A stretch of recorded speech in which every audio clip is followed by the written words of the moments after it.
મકાનમાં ખોદકામ કરતા હોય અને ખજાનો મળી જાય તેવા દ્રશ્ય તો તમે ફિલ્મમાં જોયા હશે, પરંતુ આવા જ દ્રશ્ય ક્યાંક જોવા મળ્યા છે નવસારીમાં, જ્યાં મકાનના ખોદકામ વખતે મકાનના મોભમાંથી સોનાના સિક્કા નીકળ્યા, પરંતુ કોન્ટ્રાક્ટર અને શ્રમિકોએ લોટરી સમજીને પચાવી પાડ્યા. કઈ રીતે પોલીસ પહોંચી આરોપી સુધી, વાત કરીશું આ વિડીયોમાં. વૈષ્ણવજન તો તેને કહીએ જે પીડ પરાઈ જાનાને રે.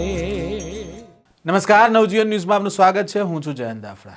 બિલીમોરાના વર્ષો જૂના મકાનને તોડતા તેના મોબમાંથી બ્રિટિશ કાળના સોનાના સિક્કા મળ્યા હતા. સોનાનો આ ખજાનો મળતા જ કોન્ટ્રાક્ટર અને શ્રમિકોએ આ સિક્કાઓ પચાવી પાડ્યા હતા. સોનાના સિક્કાની ચર્ચા બહાર આવતા એનઆરઆઈ મહિલા મકાન માલિકને શંકા ગઈ હતી અને સમગ્ર બાબતે પોલીસ સ્ટેશનમાં ફરિયાદ નોંધાવી હતી. મહિલાએ ફરિયાદમાં જણાવ્યું હતું કે તેમણે કાટમાળ હટાવવા માટેનો કોન્ટ્રાક્ટ આપ્યો હતો, પરંતુ તેમાં શરત એવી રાખવામાં આવી હતી કે કોઈ પણ દસ્તાવેજ કે કિંમતી વસ્તુ મળી આવે તો આ મહિલાને છે તે આપવી. પરંતુ જ્યારે આ મકાનનો કાટમાળ હટાવવાનું શરૂ કરવામાં આવ્યું ત્યારે મકાનના મોબમાંથી બ્રિટિશ કાળના સોનાના સિક્કા મળ્યા હતા અને આ સોનાના સિક્કાની ચમક જોઈને શ્રમિક અને કોન્ટ્રાક્ટરની દાનત બગડી ગઈ અને આ સોનાના સિક્કા લઈને ફરાર થઈ ગયા. સમગ્ર મામલે મહિલાને શંકા ગઈ ને ફરિયાદ નોંધાઈ અને મહિલાની ફરિયાદ બાદ કેસની તપાસ છે તે નવસારી એલસીબીને સોંપવામાં આવી. લાખો રૂપિયાના સોનાના સિક્કા અને આરોપીને શોધવા માટે એલસીબીની ટીમ કામે લાગી ગઈ.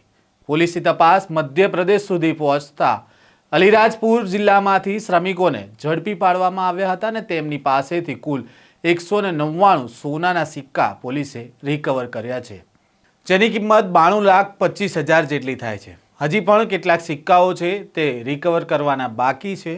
હવે જોવાનું રહ્યું કે આ જે બ્રિટિશ કાળના સિક્કા છે તે કેટલા હતા અને કેટલા આ ખોદકામમાંથી નીકળ્યા હતા અને તેને રિકવર કરવામાં પોલીસને સફળતા મળે છે. આ જ પ્રકારની ક્રાઇમ સ્ટોરી સાથે ફરી મળીશું. ત્યાં સુધી આ વિડીયોને લાઇક અને શેર કરવાનું ભૂલશો નહીં. વૈષ્ણવજન તો તેને કહીએ જે પીડ પરાઈ